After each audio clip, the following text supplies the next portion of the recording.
সম্মানিত দর্শক শ্রোতা, আসসালামু আলাইকুম। আমি আনোয়ার খান, সূর্যোদয় বাংলা মিডিয়া আপনাদেরকে জানাই স্বাগত। দেশ ও প্রবাস থেকে যারা আমার সংবাদ দেখছেন তাদের প্রতি আমার পক্ষ থেকে শুভেচ্ছা।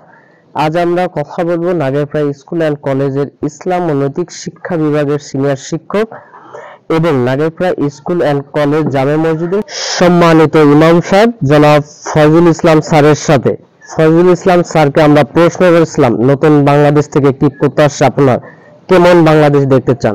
তার জবাবে তিনি বলেন, এই জন্য ইমাম হিসাবে আমি বলবো যে যুব সমাজ মসজিদমুখী হলে, মসজিদ ভিত্তিক সমাজ প্রতিষ্ঠিত হলে অবশ্যই আমাদের যুবকদেরকে আল্লাহওয়ালা বানিয়ে মাদকাসক্ত থেকে ফিরিয়ে রাখা এটা অবশ্যই সম্ভব হবে। কারণ আজকের যুব সমাজ অলস মস্তিষ্ক শয়তানের কারখানা বলা হয়। তো সেই হিসাবেই যুবকরা বিভিন্নভাবে মাদকাসক্ত হচ্ছে, তারা আল্লাহর ভয় থেকে বঞ্চিত হচ্ছে, মসজিদ থেকে বঞ্চিত হচ্ছে, দূরে থাকছে। এবং এই অসভ্য যেই যুবকরা রয়েছে যারা মাদকের সাথে সম্পৃক্ত, এদের সাথে ওঠা বসা, এদের সাথে চলচলন, এদের সাথে বিভিন্নভাবে থাকার কারণেই মূলত এরা নষ্ট হয়ে যাচ্ছে।